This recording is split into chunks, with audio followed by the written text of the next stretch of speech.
ما شاء الله ما شاء الله ما شاء الله مستبشرة هير أويل وداو دبيعية بقولكيبا بقول دير laga sameeyay wax chemical ahna aan lahayn waxtarka saliida daawada Mustabshira Hair Oil waxay caafimaad guud u tahay madaxa oo dhan adeero aniga fadhiga ma yaalo kowde gabadhii ina hebel oo ii dooneed aan alaab iyo adduun u dhig waxay ugu xujaysay bilaartan waa inaan timo ku soo talaalo marka anigu waxaan ku yiri kolan Indian Ocean ka soo raadiyo timo waan ku leeyahay dhibkaas ay haystaa ruuxaasi marka Turkiga iyo dhinacaas aan raba hadda tagana waan babaxo ruuxaasi waa dhibiyarta haye adduunkii waxa ka dhacday dawa timid miyaanan arag Turkiga leelaha aadi ina adeero ana ku hagaya haye saliida Mustabshira miyaadan arag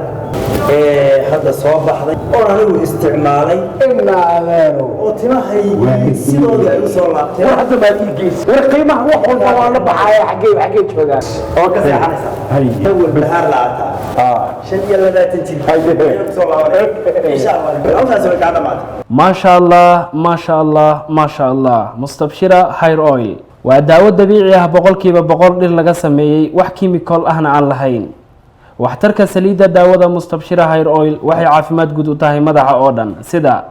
tinta daadanaysa inay joojiso tinta jajabaysa inay joojiso tinta salka ka soo gooday inay joojiso tinta adag inay jilaac aad u qurxoon ka dhigto tinta biday oo dhamaatay ama qafiif ka noqotay inay soo badiso tinta nabad guurtay oo soo bixi weysay inay dib u soo bixiso unugyada timaha xirmay inay furfurto oo timo ka soo saarto neerfa xanuunka madax xanuunka caajiska iyo hurdo la'aanta inay joojiso caajiska joogtada ah iyo jir xanuunka ama jir burburka inay joojiso qofka inay siiso timo tayo leh iyo caafimaad tayo leh agoolka iyo boogaha madaxa ka soo baxa inay daweyso timaha iyo garka waxay ka dhigaysaa madow iyo dhaldhalaal aad u qurux badan aragtida indhaha daciifay kor bay u qaadaysaa wasaqda maqalka dhagaha culayska ka dhigay inay banaanka ka keento